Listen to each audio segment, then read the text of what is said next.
Hi, little loves. Welcome back to Bedtime with Mama. Tonight we are reading Penelope Snoop, Ace Detective. Penelope Snoop was the best finder-outer in the whole wide world. After all, with her trusty dog Carlos, she had cracked the case of the curious croaking, solved the mystery of the missing homework, discovered Dad's disappearing chocolate. But today she had an even bigger case to solve. Sydney the smelly sock snake had disappeared. She couldn't find him anywhere. Sydney had definitely been in her bed when she woke up this morning because she remembered wiping dribble from his face. And he had definitely sat on her knee when she ate her breakfast because she remembered dropping some runny egg yolk on his head. And there was no doubt he was sitting on the bath stool when she was cleaning her teeth because she remembered making funny faces at him in the mirror.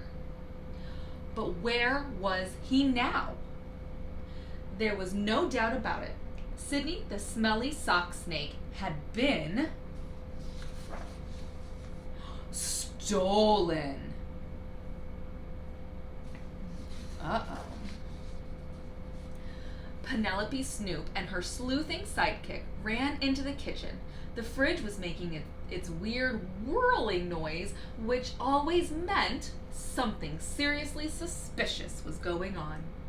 The ace detective ran to her super secret hiding place and dug out her finder-outer kit.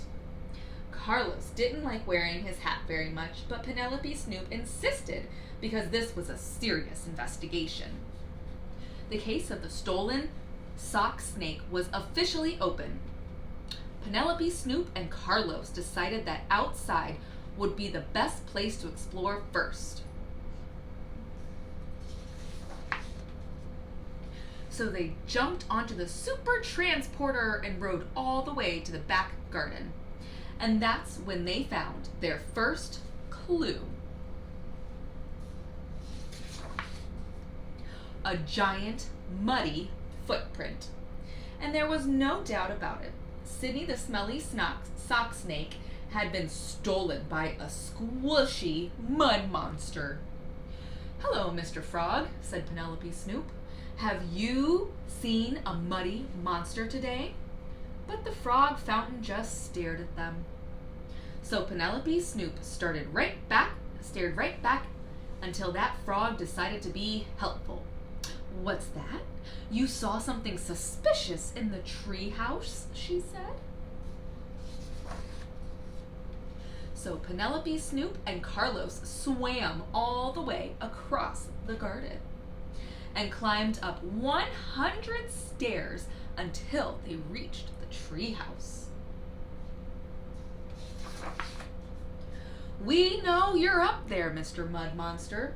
We have you trapped and surrounded by sharks, so you better give Sydney back right now." But there was no mud monster inside. That mud monster must have kidnapped Sydney and taken him to the mud monster moon, cried Penelope Snoop. "Come on, Carlos, let's find the super space blaster."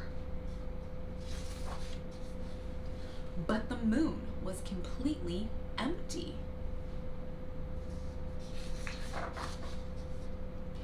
"Where could he be, Carlos?" said Penelope Snoop. She took out her super strength telescope and peered back at planet Earth. And that's when she spotted a dark shadow in the kitchen. "That mud monster tricked us," said Penelope Snoop. "He's been hiding in the kitchen all along." Penelope Snoop and Carlos whizzed back to the treehouse, raced down 100 stairs, swam across the grassy sea, jumped on the super transporter, and rode all the way home. And that's when Penelope Snoop noticed a trail of muddy footprints that all led all the way to her mom's wellies. You're not a mud monster, cried Penelope Snoop. You're Mom. It was your muddy footprints we found by the frog fountain, and it was you who stole Sydney.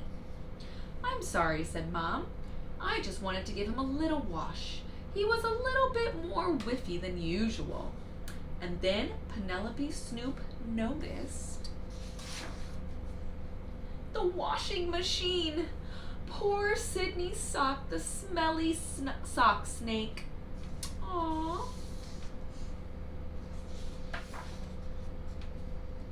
That's another mystery solved, Carlos, said Penelope Snoop, giving Sydney a big squeeze.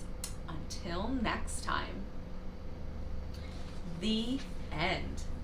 I loved the illustrations in this book. They were so colorful. And I really liked Penelope Snoop's imagination. She had such a big one. She imagined all these cool things. What did you imagine today? You'll have to tell me. Sweetest of dreams, my littles.